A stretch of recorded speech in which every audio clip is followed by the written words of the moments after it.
Welcome back to Monster Tamer, a 2D Pokemon-like RPG created for Phase 3. Previously, we went ahead and created our basic layout for our inventory scene. If you missed the previous videos, there'll be links in the video description to a source code up to this point, as well as a complete source code for this video. There'll also be a link to the previous videos if you'd like to catch up, so let's get started. So now that we have our basic layout done for our inventory scene, what we want to do next is we want to add in our input handling, so then that way we connect this scene to our other scenes in our game.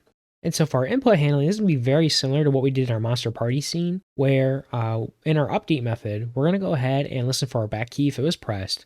Then we want to go back to our previous scene. So like our monster party scene, we can launch our inventory scene from two locations. It's going to be from our world scene from our menu, or while in the middle of battle, we can go ahead and look at our inventory. And so we'll need to know what scene actually launched this scene, so we'll need to pass that data to our scene when we initialize it. Then we'll need to listen for if the OK button was pressed, and if it was, we need to check if it's our cancel button. If it was, then we go ahead and go back to our previous scene. And if it was one of our items selected, we'd actually want to launch our monster party scene, so then that way we can select which monster we want to use this item on. And so later on, we'll need to go ahead and pass our item data to that scene. But for now, we're just going to work on getting our basic functionality up and running so we can have our scenes connected together. So to go ahead and do this, I'm actually going to jump over to our monster party scene, and I'm going to come down to our update method. And what I'm going to go ahead and do is I'm just going to copy our whole update method, because most of this logic we'll be able to reuse. So then we'll come back to our inventory scene, and after our create method, I'm going to go ahead and paste in our code. Then we'll need to go ahead and grab our go back to previous scene method. So let's copy that also from our monster party scene. We'll paste that at the bottom of our class. And so then here, we just need to change this to our inventory scene. And then previously we set up our init method to have our data we pass already. So we shouldn't have to change that. And then what we'll do is we'll come up here. And then what we'll go ahead and do is let's give this logic here for a selected direction. And then we're just going to add a check. So if our space key was pressed, instead of checking for our index, we're just going to use our method to check if our cancel button is currently selected. And so if our cancel button is currently selected, we'll go back to our previous scene, we'll return.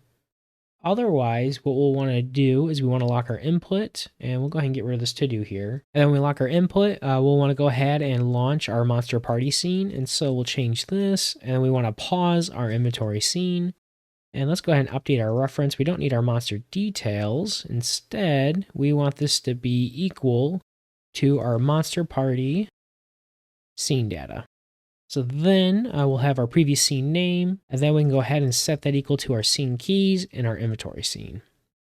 All right, so with those changes, we should be able to go ahead and test to make sure our logic's working. So if we come to our game, if we go ahead and press our space key, it looks like nothing's happening, but in our console, we can see our monster party scene is being invoked, and we can see our methods being called. All right, so what's happening here is because we're launching two scenes, and they're referencing the same position on our canvas from our camera, one of them is overriding the other one when we draw it to our scene. And so what happens is when you provide your scene configurations to your scene manager, Phaser will render them in the order that we provide them to our configuration.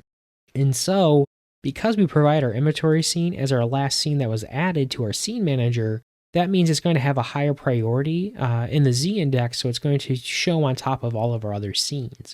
And so to see an example, if we grab our inventory scene, if we go ahead and add that, at the very top. And so what should happen is now if we press our space key, we should see our monster party scene show up in our game. And so this is something important to keep in mind when you add your scenes to your configuration is you need to know which order Phaser is going to render them. And so this isn't the ideal solution for fixing this issue. Instead, Phaser has built-in methods for changing the rendering layer for your scene. And it has some built-in methods that you can easily bring one scene on top of all the other ones. And that's the method we'll want to do to fix this issue. And so if we place our inventory scene back where it was in our configuration, what we'll want to do is let's jump over to our base scene.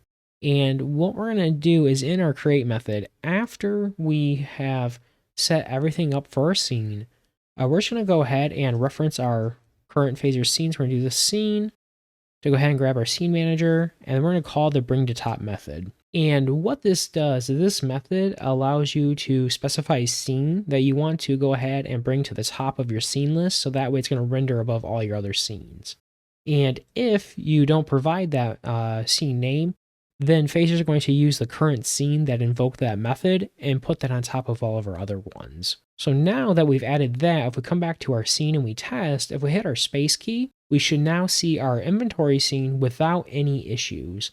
And then later on, as we add more scenes to our game, we won't have to worry about the rendering order when we provide them in our configuration. We're going to rely on this method to make sure we're showing what we want to the player at all times. All right, and then if we go ahead and press our shift key from our monster party scene, we should come back to our inventory scene.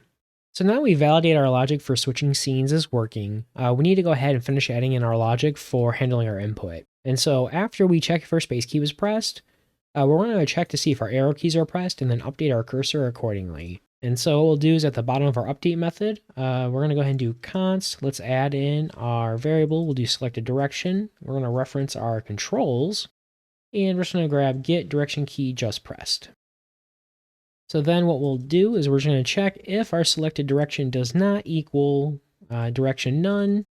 Then we're going to call the new method to go ahead and move our cursor. So we're just going to do this. And we'll do move player input cursor. And we'll do selected direction.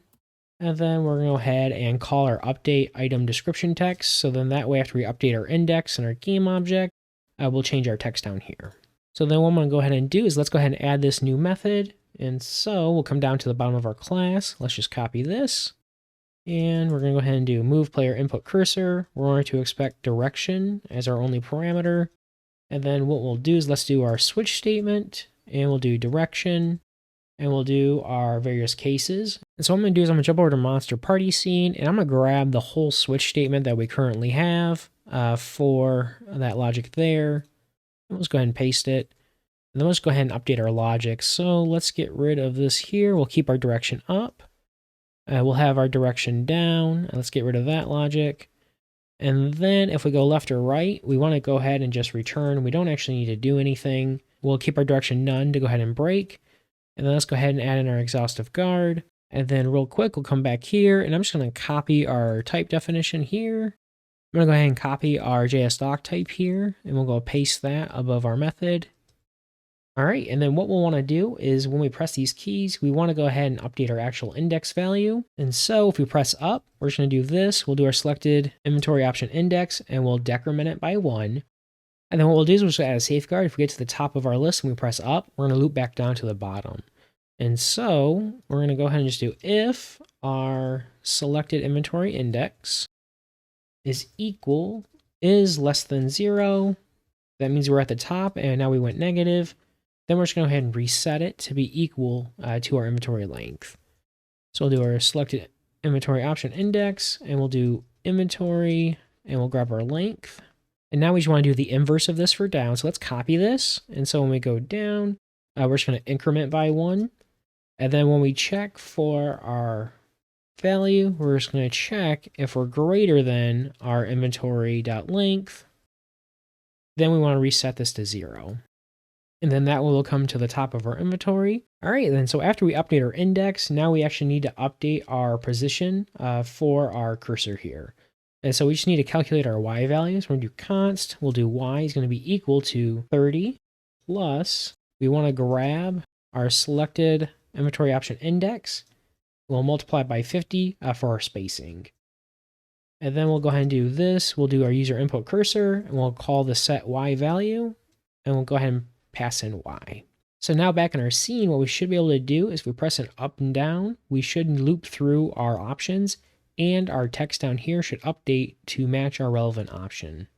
With our input handling now working, we now need to connect our inventory scene to our world scene. So to go ahead and do this, we'll need to go ahead and update our menu. So if we can go ahead and jump over to our menu class, what we need to do is add our inventory, our bag, to our available options. So we come down to our constructor, and in our available options, let's add in our menu options, and we'll add in bag. We'll go ahead and save. And now we need to handle this input in our world scene. If we go ahead and jump over to our world scene, let's come to our update method. And when we're handling our input for our various menu options, this is where we'll go ahead and add our check. So after we check for monsters, let's go ahead and check for if our selected menu option is equal to bag. And what we're going to want to do is we're going to do similar logic to what we do when we select monsters. So we're going to want to go ahead and pause our world scene, and then we want to go ahead and launch our inventory scene. So I'm just going to do, so I'm going to copy this logic here. Let's go ahead and paste it here. We'll go ahead and update our comment. So instead of our monster party scene, we're going to go to our inventory scene. And then for our data, this will not be our monster party scene data. This is going to be our inventory scene data. And then we want to go ahead and start our inventory scene.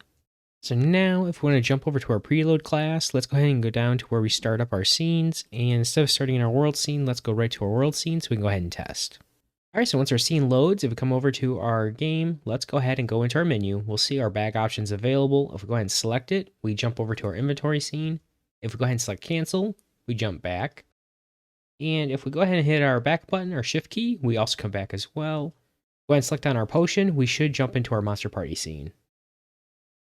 Alright, with that actually brings it into this video. In our next video, we're going to work on updating our data manager to have our data for our items, and we'll connect that to our inventory scene. So as a reminder, there's a link in the description of the video to the complete source code for this video, and as always, thank you so much for watching. I hope you enjoyed the content. If you did enjoy the video, please consider liking the video and hitting the bell icon to be notified when the next video in the series is released. For more great Phaser 3 content, please see the links on your screen now.